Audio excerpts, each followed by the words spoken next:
Hello everyone and welcome to another tutorial video. Today we're flying the CRJ 700. If you have another CRJ like the 550 or something, just follow along because it will be the same. And we're going to talk about the speed mode which we have here on the autopilot. I saw people asking if the CRJ has auto throttle or not. To answer it quickly, no, it doesn't have. I'm controlling the speed here myself. It doesn't have auto throttle. Keeps you busy during the flight. Actually I kind of like it.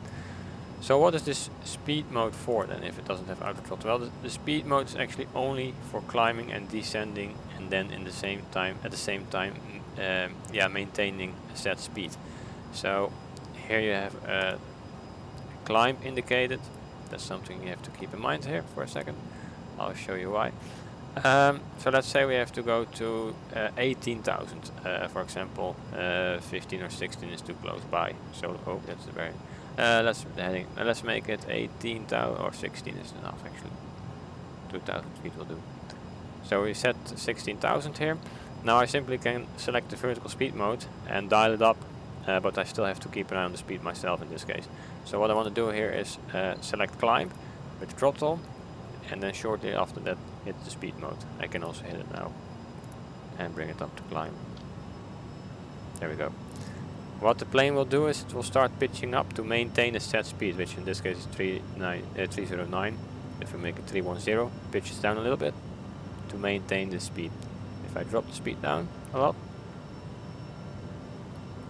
295 for example, it will pitch up to lose airspeed. Yeah, it was too short because already reaching our 16,000 feet and speed mode goes off.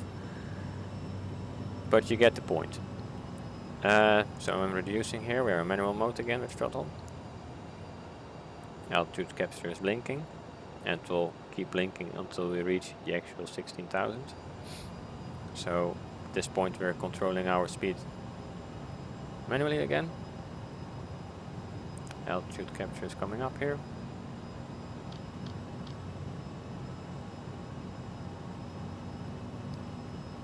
So does it work as well when you start descending? Yes, it does. I'll show you how. It's really easy. We're going to descend to 10,000 feet, for example. And the CRJ is not losing speed so easily. It's like kind of like a rocket. So when it starts, so we request 10,000 feet here, or we set on the autopilot 10,000 feet. We bring to idle and select speed mode, and we'll start pitching down to maintain this 308, which is set at this point. We bring it down to 300. There we go. So now the plane will maintain this, will descend with a speed of 300. Now if we want to descend a little bit, not so fast, let's say, we simply increase the throttle a little bit. Like that. And the plane will pitch up a little bit to compensate for the throttle we added, let's say. So now we're staying at 300 and we're descending all the way to 10,000 feet. If I want to descend faster, bring it all the way to idle and the plane will pitch down.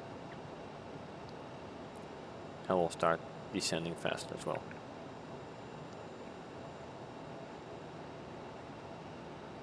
Descending with 300.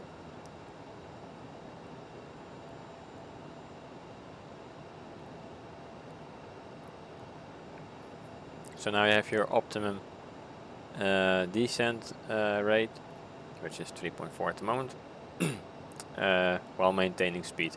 So you can prepare for an approach, switching on landing lights when you reach 10,000 feet, for example.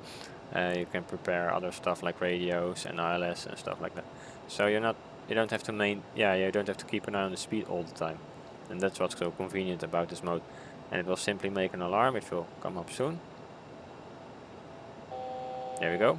That's our indication that speed is switched off, and we have to manually add throttle again to maintain some speed, and we reach 10,000 feet.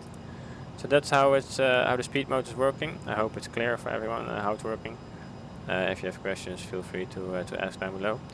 So that's basically how it's working. It doesn't have auto throttle, keeps you busy during the flight, and this is how the speed function is working. It's convenient when you take off from an airport and you have to climb to a high altitude, and you have a lot of things to prepare and keep an eye for. Simply select speed mode at 300, for example. The plane will start climbing, and you don't have to look after it anymore.